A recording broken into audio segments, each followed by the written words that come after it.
Welcome back जी। आप देख सकते हैं कि हम वहीं बैठे हुए हैं, उसी लिबास में बैठे हुए हैं। ये इसलिए नहीं है कि हमने 2 दिनों से कपड़े नहीं बदले, बल्कि ये कल की शो की कंटिन्यूएशन ही है, क्योंकि इतनी मजेदार गुफ्तगू हो रही थी, हमारा दिल नहीं चाह रहा था कि हम उसको अधूरा छोड़ दें। तो कल हमने बात की थी पाकिस्तान की सियासत, पॉपुलर कल्चर, एक दूसरे पे कैसे नजरअंदाज होते हैं। नदीम फारूक पराशा साहब कल भी थे, आज भी हैं, क्योंकि वैसे तो एक दिन ही गुजरा है हमारे लिए। और अब हमारी गुफ्तगू वहां से ही शुरू होगी जहां पर हमने इसको छोड़ा। बेनजीर के दौर में जो ये रेस्टोरेंट और छोटे ढाबों में जो पोस्टर होते थे ना, पहले होते थे सेलिब्रिटीज के, अब ये शिफ्ट हो गए to politicians and religious figures. 88 के बाद 80s में शुरू हो गया था ये। 80s में बिकॉज अगर आप देखें पहले, अगर आप प्लेस में देख लें, अपने 70s के कोई प्लेस देख लें, जब भी कोई सीन होता था होटल का, ढाबे का, उसमें फिल्मों के पोस्टर्स होते थे। पंजाबी फिल्में को नाच रही है, जो एक खड़ा हुआ है, जो हीरो वही, और ये वाकई में होता था होटल्स में, और जो छोटी छोटी ईटरीज वाकई लगते थे इस तरह पोस्टर्स। 80s, अर्ली 80s के बाद हमने आस्ते आस्ते देखना शुरू करते, जैसे ही कि आपका कल्चर चेंज होना शुरू हुआ, इस्लामाइजेशन प्रोजेक्ट जब सीप इन करने लगा और माइंडसेट चेंज हुआ, तो आपने देखा कि रिलीजियस कैलेंडर्स आ गए, रिलीजियस वो आ गई, सेइंग्स आ गई, ठीक है। तो ये चेंज आया, और फिर सडनली जहाँ पहले देखते थे इवन जॉन रैम्बो की भी पोस्टर लगे होते थे, जो 70 में ब्रूस ली के होते थे, वो चेंज हो गया। अब वो आ गए जी, वो मस्जिद का जो हज करते वाला, वो कैलेंडर जो आजकल बहुत है, फिर बड़ी बड़ी कंपनियों ने बनाना शुरू कर दिए। अगर आप मैकेनिक्स के पास भी चले जाएं, उनको इस तरह का एक कैलेंडर बड़ी चाहिए होता था। थोड़ा सा रिवाइंड करते हैं, अगर आपने जिक्र किया था नाजिया और ज़ुहैब का, तो ये भी एक बड़ी मजेदार कहानी है। हाँ, नाजिया ज़ुहैब आते हैं टीवी पे, और क्या कहते हैं ना, बात बन जाती है, राइट। और इनफैक्ट एक मतलब एक जलजला है, एक तरह का बिल्कुल कल्चरल जलजला था मेरा ख्याल है पाकिस्तान का उस दौर में, कि यार ये क्या हो रहा है। अच्छा, ज़िया साहब वो भी देख रहे थे, बिल्कुल देख रहे थे और अप्रिशिएट कर रहे थे। ज़िया साहब तो देख रहे थे, अप्रिशिएट तो कर रहे थे। उनके जो उस जमाने में ज़िया साहब के ओपनिंग बैट्समैन कहा जाते थे राजा जफरुल हक जी, शायद वो इंफॉर्मेशन मिनिस्टर, हाँ, तो ये शायद थे। तो उन्होंने जब देखा कि ये टीवी पे आके डिस्को दीवाने गाया जा रहा है, तो नाजिया गा रही हैं और साथ में ज़ुहैब, उनको बड़ा बुरा लगा, यार ये कैसा इस्लामाइजेशन है, ये क्या है।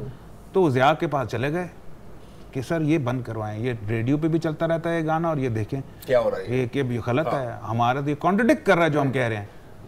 ज़िया साहब, अच्छा बंद कर दो। वो बैन हो गया, उनकी सेल्स बैन हो गई।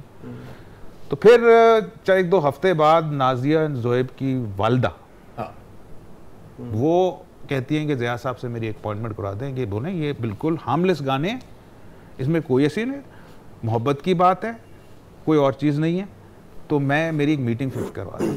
तो खैर शायद महीने बाद जब कुछ उनकी एक मीटिंग फिक्स होती है,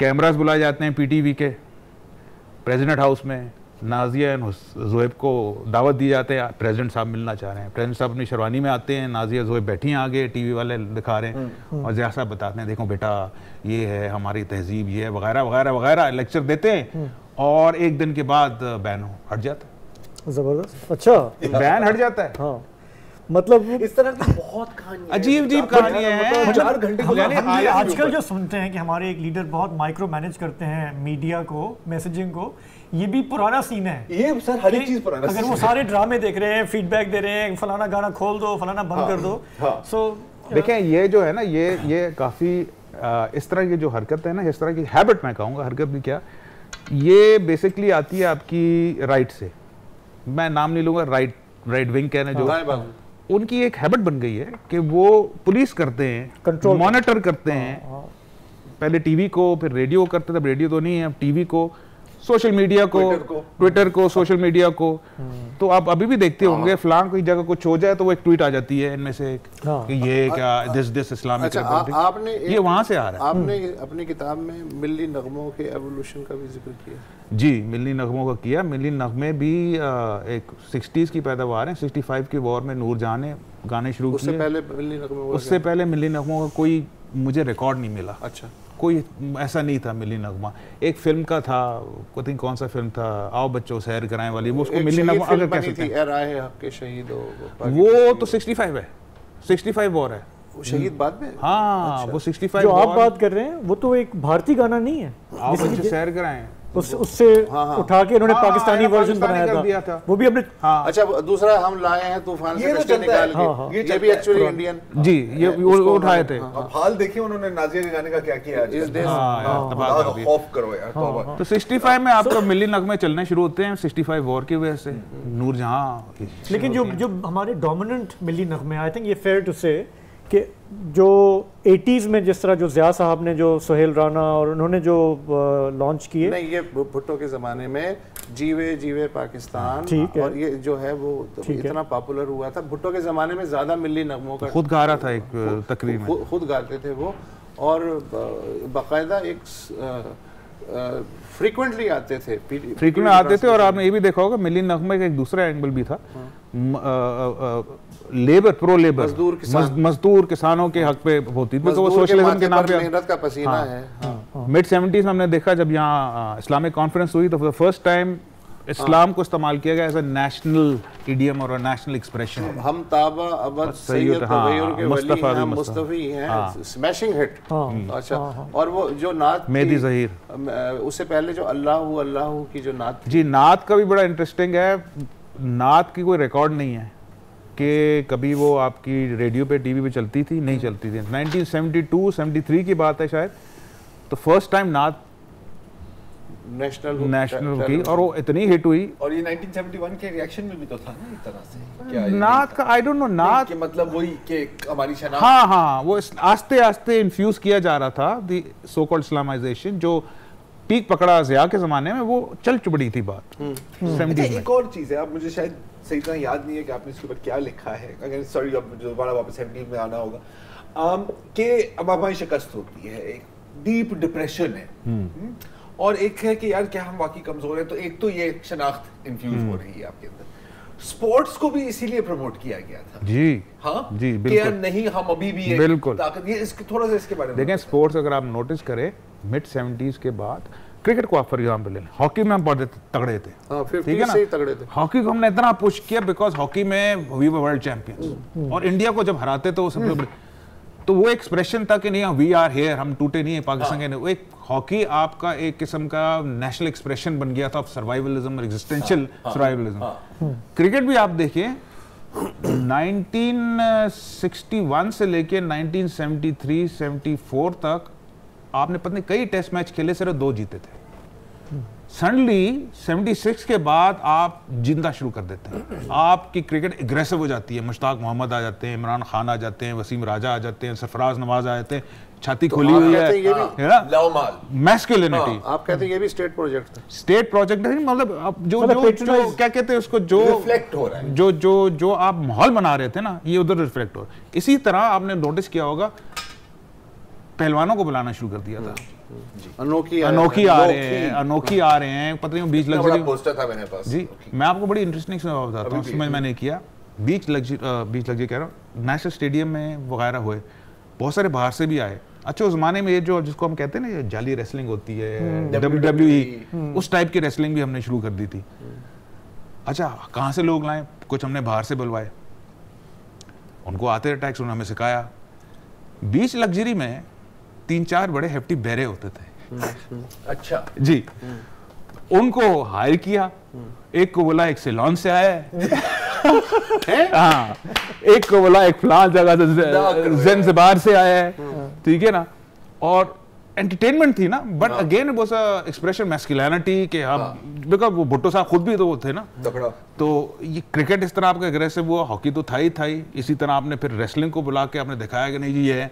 फिर इंडिया से सो कॉल्ड आते थे। अब ये भी सवाल था कि इंडिया का वो रेसलर था या नहीं था, उसको आप हराया, फलां सिंह, हम टीवी पे देख के सब खुश, ठीक है। देखिए ना, नेशन बिल्डिंग में मजाक थोड़ी है, यही है ना, ऐसे ही होता है। बड़े तरीके से नेशन बिल्डिंग की है, बड़ी तरीके से की। अच्छा, यहाँ इससे अभी हम आगे बढ़ रहे हैं, 80s में आ रहे हैं। मैं आखिरी जो सवाल है बंगाल के बारे में करना चाहता हूँ कि बंगाल जो है कल्चरल इंजन है साउथ एशिया का, हमेशा से, जब तक ईस्ट पाकिस्तान था वो हिस्सा हमारे साथ 24 साल रहा जी। उसका जो लोकल कल्चर था, क्या उसको कंटेन किया गया या जोग्राफिया की वजह से बाकी कल्चर्स को इन्फ्लुएंस नहीं कर सका, या बाकी कल्चर्स के साथ कोई उसका इंटीग्रेशन बना, या वो बिल्कुल आइसोलेशन में रहा इस पीरियड में? आई थिंक ज़्यादातर आइसोलेशन में रहा, लेकिन जब उसको कोऑप्ट करने की कोशिश की, लाइक फॉर एग्जांपल एक फिल्म इंडस्ट्री तो बनी ईस्ट पाकिस्तान में, लेकिन वो उर्दू थी जी, ठीक है ना। Bengali film wasn't allowed to be made. अच्छा जी, बंगाली फिल्म नहीं बनी। बंगाली फिल्में आप देखेंगे लेट 60 से बाद, और फिर आप 1970 तक एक बंगाली फिल्म बनी थी, उसका नाम मैं भूल गया, किताब में नाम है, विच वाज अ पैरोडी। वो जो खातून है हाँ, फिल्म क्या थी, वाज अ कॉमेडी जिसमें दिखाते हैं एक घरों में एक बड़ी डोमिनेटिंग खातून है और उनसे सब डरते हैं और सबको दबा के रखते हैं, हाँ ठीक है ना। It was a very open parody और सैटिराइजेशन ऑफ वेस्ट पाकिस्तान, दैट औरत वो वेस्ट पाकिस्तान थी, बाकी बिल्कुल बाकी जो आपके थे वो ईस्ट पाकिस्तान थी, वो बैन कर दी। That was the last Bengali film to be made in East and West Pakistan. लेकिन ये कि बंगाल के हमारे जो सिंगर्स हैं, एक्टर्स हैं, उन्होंने उर्दू सिनेमा में बड़ा कंट्रीब्यूशन किया। रॉबिन घोष तो बाकी वेस्ट पाकिस्तान से बेहतर, रूना लैला, रॉबिन घोष, एहतिशाम जो डायरेक्टर था, नदीम साहब के ससुर, और वो जो चकोरी जैसी फिल्म जिसमें शबाना के साथ काम किया। और आपको पता है ना तो प्रोडक्शन तो बड़ी आला होती है कि उनका जो यहाँ पे कंट्रीब्यूशन था, बाद में वो उनको काफी गले पड़ा। वो जीवा जीवा वहाँ पे जब वो वापस गए हैं ना, दे वर कंप्लीटली शन्ड एंड आइसोलेटेड कि ये लोग तो मतलब रूना लैला को वहाँ जाके वो मकाम नहीं मिल। अब हम फास्ट फॉरवर्ड थोड़ा करते हैं 80s में। अब एक तो हमने बात की कि यार सोसाइटी में एक चेंज आ रहा है, वो एक तरह से पोस्टर्स में जाहिर हो रहा है कि जी पहले ब्रूस ली और जॉन रैम्बो होते थे, अब मतलब या तो कोई मक्का मदीना या सियासी लीडर्स, तो एक तरह से चेंज आ रहा है। At the same time specially अगर हम लेट 80s से स्टार्ट करें अप अंटिल तकरीबन मेरा ख्याल है कि 1999 तक, पॉप म्यूजिक का गोल्डन एज। हाँ, और यहाँ पर 1989 में at the same time Pakistan का पहला और सबसे बड़ा ओपन एयर म्यूजिक फेस्टिवल होता है। अब ये दोनों चीजें साइड साइड में चल रही हैं। ये इससे पहले वो आ चुके हैं ना, वाइटल साइंस 87 88 में आए थे। देखें वो एक अलग फिनोमेना था। आपके देखें as your economy was growing, as your country was growing, आपकी मिडिल क्लास एक्सपैंड कर रही थी, और उसी मिडिल क्लास की हम भी पार्ट थे, हमारी भी वही उम्र थी, तो हम एक किस्म की फ्रस्ट्रेशन में थे। ज़िया-उल-हक के ज़माने में हमको एक्सप्रेशन नहीं मिलता था, तो छुप कर कभी फंक्शन में कोई गा रहा। वाइटल साइंस की हिस्ट्री यही है कि पहले वो कॉलेज फंक्शंस होते थे उस ज़माने में, फंक्शंस को कहते थे, वो जाके वहाँ गा लेते थे वगैरह। तो ये असल में जो सीन बना है, इतने सारे लड़के लड़कियां बाहर निकली, उन्होंने गाना शुरू कर दिया बिकॉज शौक था और उनको एक ओपनिंग मिल गई। जब ज़िया साहब गए एक ओपनिंग मिल गई, को एक पानी का घूंट मिल गया, मुझे याद है। लेकिन वो जो सो कॉल्ड सीन है ना, उसको मेनली सस्टेन जो किया है ना, वो कॉर्पोरेट मनी ने किया था। जो 10-15 साल जो चला है, Coke, Pepsi, Pakola, Pepsi battle of the band, जी जी, जैसे ये कॉर्पोरेट जैसे ये पैसा खिंच गया वापस, वो पूरा सीन कोलैप्स कर गया। लेकिन कोक स्टूडियो तो अच्छा, हाँ, वो वापस रिवाइव हो ना। अच्छा, वही थ्रेड जो है वो आपको कोक स्टूडियो तक ले जाता है। अच्छा, एक और चीज भी तो होती है ना यहाँ पे साइड बाय साइड, कि पहले आपके पास है पीटीवी, अब इस दौर में एनटीएम एंड और STN, STN 90s में, हाँ STN। अच्छा, इसके साथ साथ एक और बड़ी मजेदार चीज हो रही थी कि अभी हम क्योंकि ज़िया के दौर से निकले थे, ठीक है, और अब मुझे पता है कि हम ये जुमला बहुत ज्यादा इस्तेमाल करते हैं, ज़िया की बाकियात हर जगह, ठीक है। इनफैक्ट बेनज़ीर भुट्टो को भी पता था, सबको पता था, क्योंकि किसी का नहीं ख्याल था कि जब ज़िया चला भी किया था, लोगों का नहीं ख्याल था कि वो एक्चुअली चला गया, जो वैसे ऐसा भी अभी भी नहीं किया। वो एक अलग बात है, हम यार हम मरते दम तक ना हम यही बातें करते रहेंगे, लोग बोर हो गए हैं बात सुन के।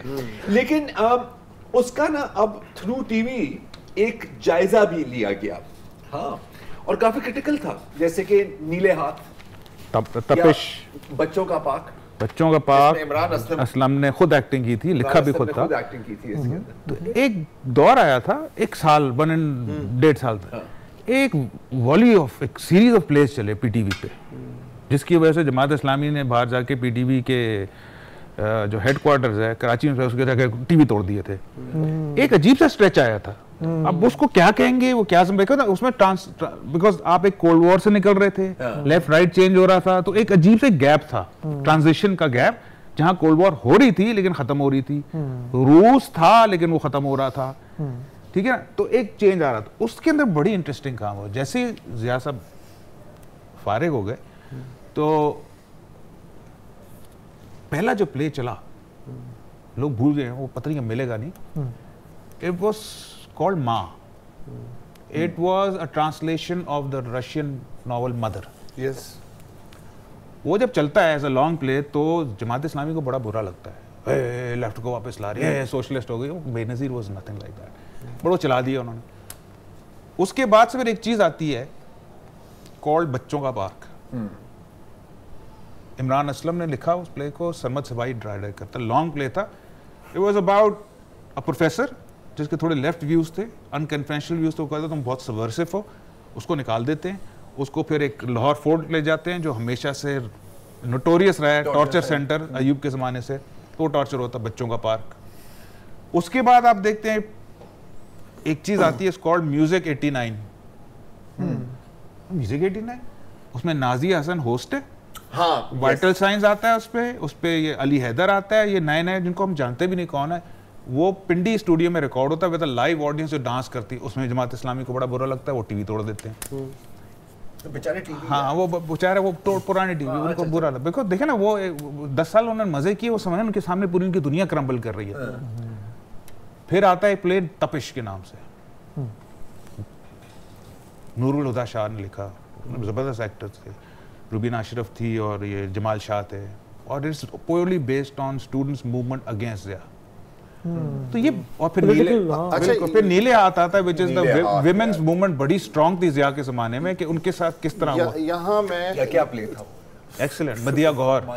फिल इन द ब्लैंक्स जो है ना, वो तो करना चाहता हूँ. जैसे कॉस्ट्यूम ड्रामे ज़िया साहब के ज़माने में बकसरत हमें मिलते हैं, और भी हिस्टोरिकल ड्रामे. जब पीछे बैकग्राउंड में पिंक फ्लॉयड की म्यूजिक चल रही थी, वो डांस और वो दुपट्टा और ये सारी चीज़ें आ गई, तो अब प्रोड्यूसर्स ने सोचा कि क्या करें.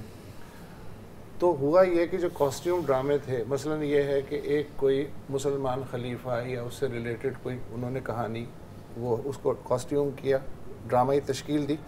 अब उसमें दरबार में रक्स हो रहा है. अब कैसे उसे काटे. तो इस तरह की भी चीजें डाल देते थे लोग बीच में. रेजिस्टेंस की मैं शक्लें बता रहा हूँ कि रेजिस्टेंस किस किस तरह से होती थी. फिर मैं मिसाल दूंगा, असलम अजहर का जो है और सानिया सईद के वालिद जो है, उनका प्रोजेक्ट था ब्रेख्त का जो ड्रामा था गैलीलियो. यहाँ जो होता था थिएटर में, भाई उस थिएटर में मैं आई विटनेस हूँ. 84-85 की बात है.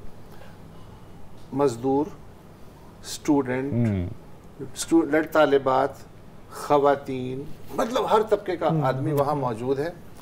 अब ब्रेख्त है, गैलीलियो है, बाहर की कहानी है, यहाँ से बज़ाहिर कोई ताल्लुक नहीं है, लेकिन जिस जुमले पे क्लैपिंग होनी चाहिए थी उसी जुमले पे क्लैपिंग होती थी. तार जुड़ गए थे जबर की वजह से कि जो इनडायरेक्ट मेथड है वो एक आम मजदूर तक जो है वो पहुंच रहा था.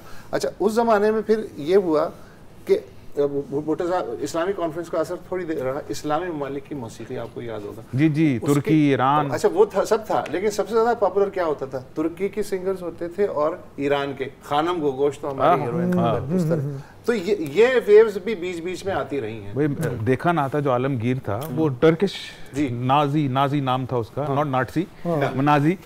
तो वो थी. अच्छा, मैं आपको एक बड़ी इंटरेस्टिंग बात बताता हूँ. बात कर रहे थे ज़िया का दौर क्या था, अजीब सा कॉन्ट्रडिक्टरी दौर. ये जरूर मेंशन हुई, मजे की बात है. सडनली उनको ब्रेन वेव आया ज़िया साहब को कि यार ये जो टीवी प्लेस होते हैं उसमें आप अच्छे जो कैरेक्टर्स हैं वो शलवार कमीज में होंगे, ये 82 में, और वो जो विलन है वो सिर्फ वेस्टर्न क्लोथ्स में होंगे. ठीक है. तो उस जमाने में बड़ा जबरदस्त हसीना मोइन का प्ले चल रहा था, नथिंग पॉलिटिकल, अनकही. सानिया सही. अगर आप वो प्ले देखें, वो YouTube पर है. मैं आपको बताता हूँ किस तरह देखें आपको. ओके, अब डीकंस्ट्रक्ट करेंगे. 10 उसकी अगर 13 एपिसोड है, मुझे याद नहीं कितनी है. अगर 13 है ना, शुरू में बिल्कुल नॉर्मल चल रहा है. शकील मॉडर्न कपड़े में पहना हुआ है, जावेद शेख मॉडर्न कपड़े पहना हुआ है, और वो कॉमेडियन जो चल बसे, वो आंगन टेढ़ा वाला कौन था वो यार, सलीम नासिर. वो मामू बने थे, शर्ट पैंट. बीच में सडनली आप नोटिस करेंगे ये सब शलवार के बीच में आ गए. बीच show right in the middle. अच्छा रियली TJs की, उस हाँ। वक्त हमने तवज्जो नहीं TJs yes after about episode Safari 8 और शूट 7 और 9 हाँ।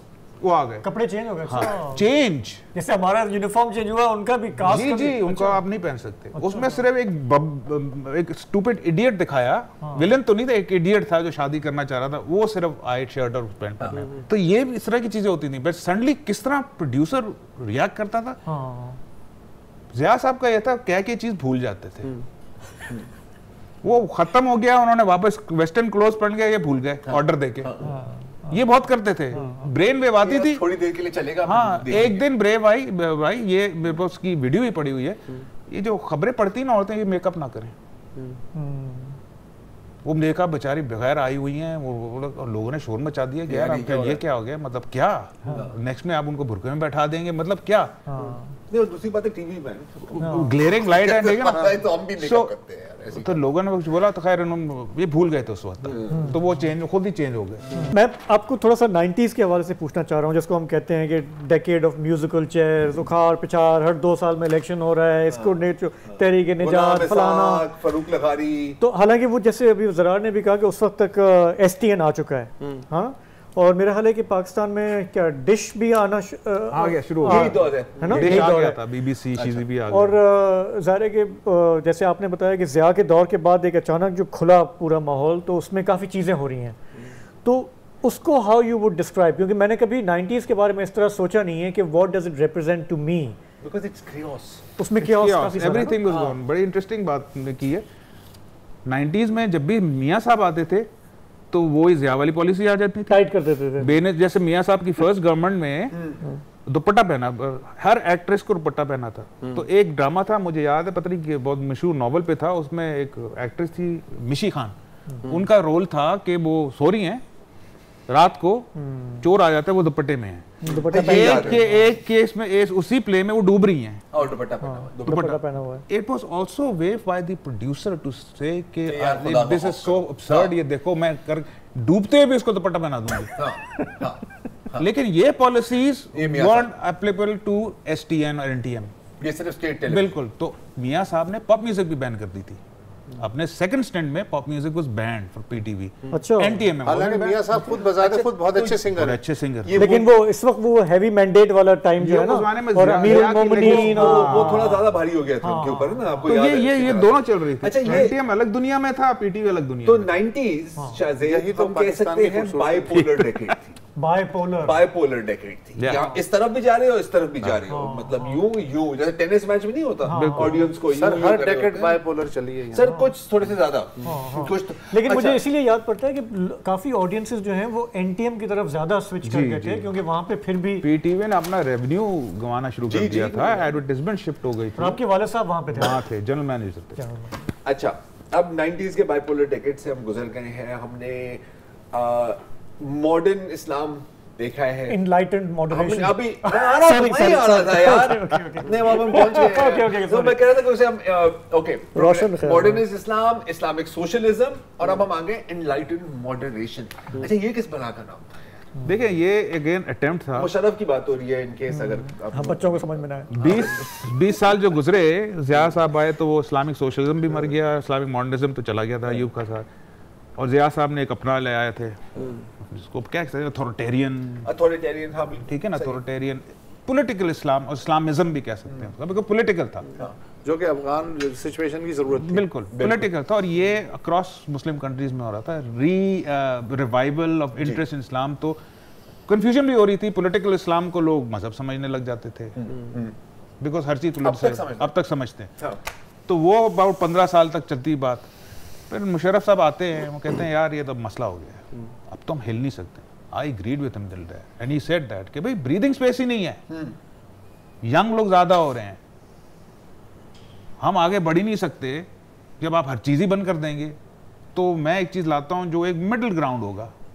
Basically it was modern Islam for a new age, जिसको उसने एनलाइटेंड मॉडरेशन बोला, और फिर उसने सूफीज़म को ऐड कर दिया, जिस तरह भुट्टो साहब ने भी किया था कि जी एनलाइटेंड मॉडरेशन वो होती है कि वेस्टर्न नहीं होती, ये हमारी अंदर ही है, बिकॉज इस्लाम इनहेरेंटली प्रोग्रेसिव है, और हमारे देखें सूफी सेंट्स कितने प्रोग्रेसिव थे, अपने टाइम से आगे थे। तो ये थी एनलाइटेंड मॉडरेशन।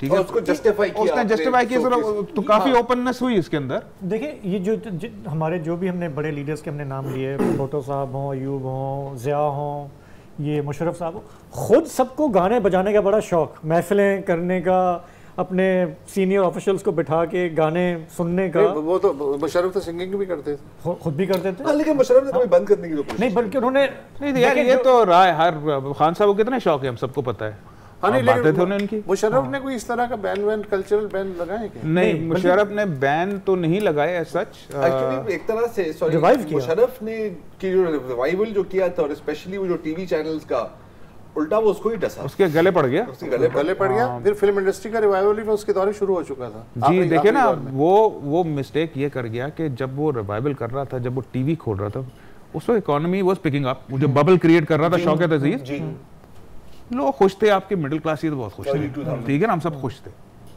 सब जा रहे हैं, सब काम साम रखा हो, कंज्यूमरिज्म टॉप पे जा रहा है, आपको बैंक्स दे रहे हैं क्रेडिट पे चीजें, जिसके पास साइकिल थी उसके बाद मोटरसाइकिल आ गई, उसके बाद मोटरसाइकिल थी उसके बाद गाड़ी आ गई, उसके बाद गाड़ी थी बड़ी गाड़ी आ गई, ठीक है ना, और आपके चैनल खोल दिए बोलोगे यार। और शुरू में अगर आप नोटिस करें, मैंने ये इसकी पूरी वो की है, सर्वे किया है शुरू के चैनल, पहले 1-2 साल बहुत प्रो मुशर्रफ थे, चाहे वो जियो, चाहे ARY बाद में आया है, बहुत प्रो मुशर्रफ थे। डॉन को लॉन्च मुशर्रफ ने किया जी, मतलब you were the guest of honour. ये मतलब ये टर्न पता है कब हुआ है? जब 2005 का अर्थक्वेक आया है ना, दैट समहाउ प्ले, बिकॉज उसमें क्या हुआ, उसमें काफी रिजेंटमेंट्स भी थे।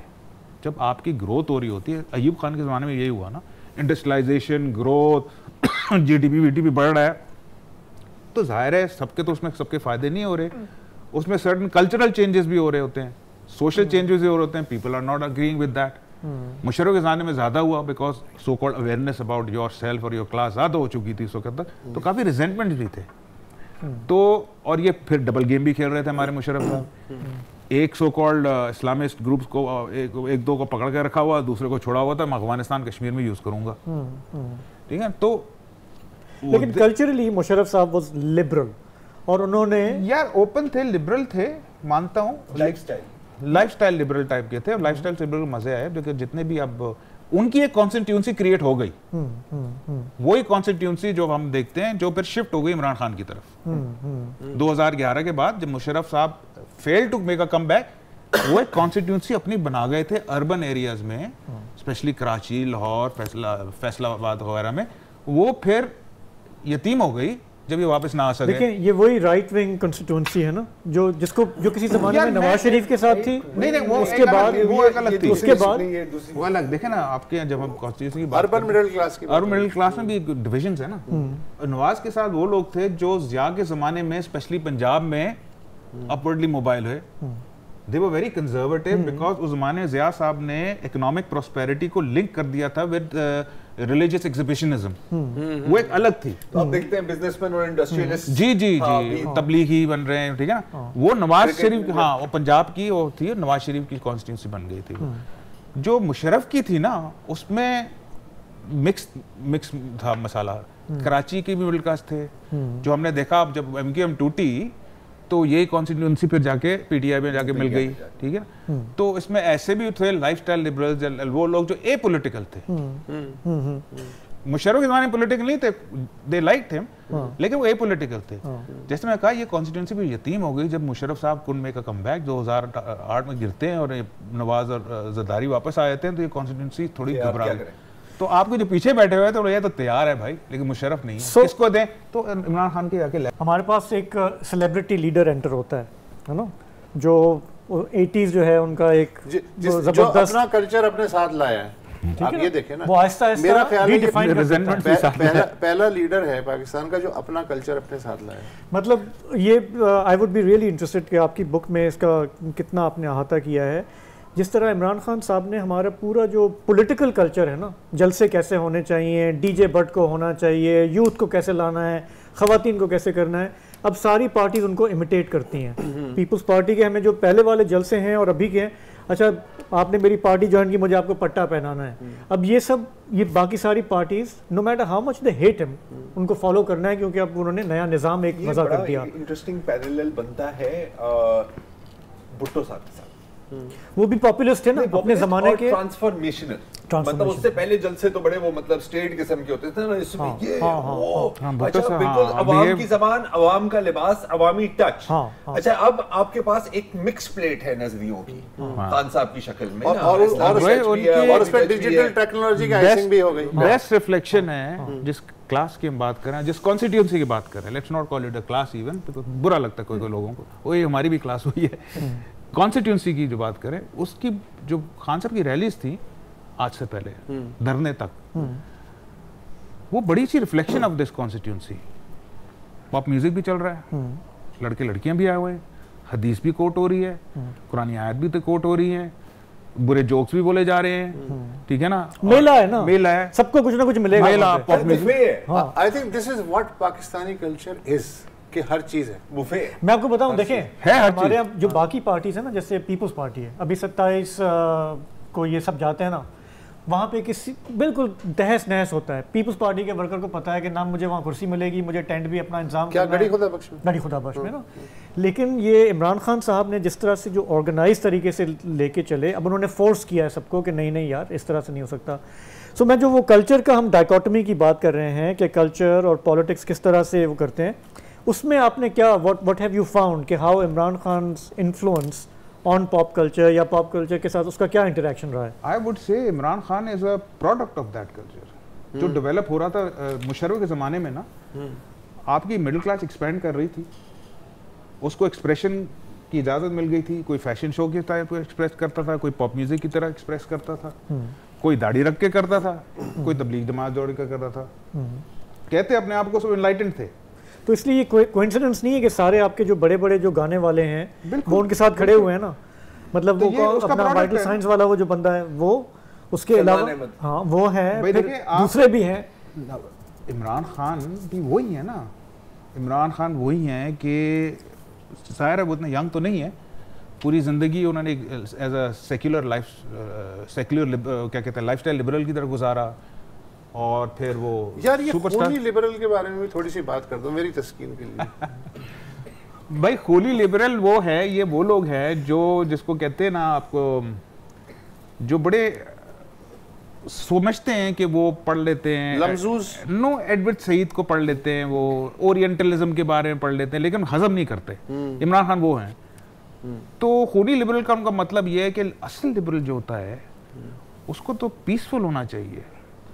अगर कोई सुसाइड धमाका कर रहा है उसको बिठा के उससे बात करनी चाहिए, उस पर जंग नहीं करनी चाहिए, वो हमारा भाई तो है, जिसको कहते हैं गुमराह भाई, वो असल लिबरल होता है। ये एक ऐसे लिबरल हैं जो कहते हैं कि ड्रोन मारो, जो कहते हैं कि दहशतगर्द से बात नहीं करो, लड़ो, ठीक है ना।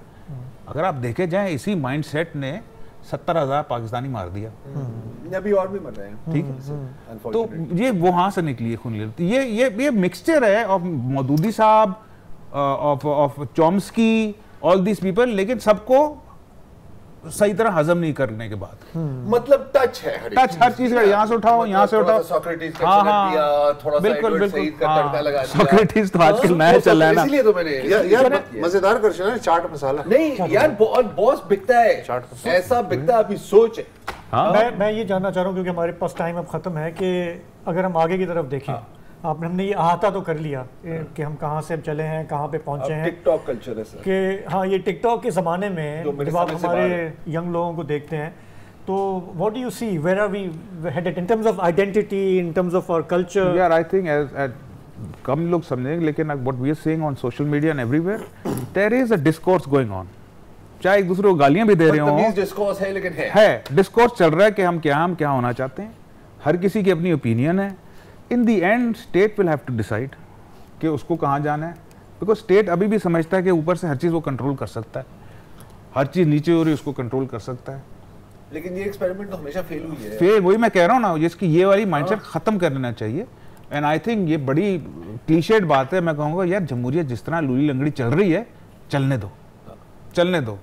इसी जमहूरियत से कोई अच्छा आता है, लेफ्ट का आता है, राइट का आता है, एक प्रोसेस तो चले, उसमें जब आखिर तब सबको पता लग जाएगा हमारी आवाज़ सुनी जा रही है, चाहे आप खादिम हुसैन रिजवी के सपोर्टर हों, बिलावल के हों, इमरान के हों, जिसके हों, ये खुद ही आके देखें ना, आप अमेरिका की आप हिस्ट्री पढ़ लें, जब पुरानी यूरोपियन कंट्री डेमोक्रेसी पढ़े 100 साल लग गए उनको यार, नहीं तो ऐसी उनकी खतरनाक डेमोक्रेसी थी, करप्ट लाइक एनीथिंग। ऐसा वैसा, और अभी भी इनफैक्ट मतलब it is never a perfect thing ना, हमेशा वर्क इन प्रोग्रेस होता है। लेकिन ये डिजिटल सोशल मीडिया के दौर में तो अब तो इनको समझ जाना चाहिए कि अब इसको आप कंट्रोल नहीं कर सकते। हमारे नौजवान अब जो टिकटॉकर की आपने बात की ना, मसला पता क्या है ना शाहजेब, हम 2022 में आ गए हैं लेकिन बहुत लोग 80 से कभी बाहर नहीं निकले ना, ठीक है, ये मसला है। एनीवे जी, मतलब दिल तो चाह रहा है कि इस बात करते रहे, हम कर भी सकते हैं, लेकिन शुक्रिया, बहुत बहुत इसीलिए इसको गुरु मानता हूं मैं, ठीक है। एम ही नहीं आने के न्यूज़लेटर के जमानों से, वो वगैरह लंबी कहानी है, आपको किसी दिन सुनाऊंगा। I hope you enjoyed it. We had a great time. आज के लिए इतना ही, इजाजत दीजिए, खुदा। Thank you.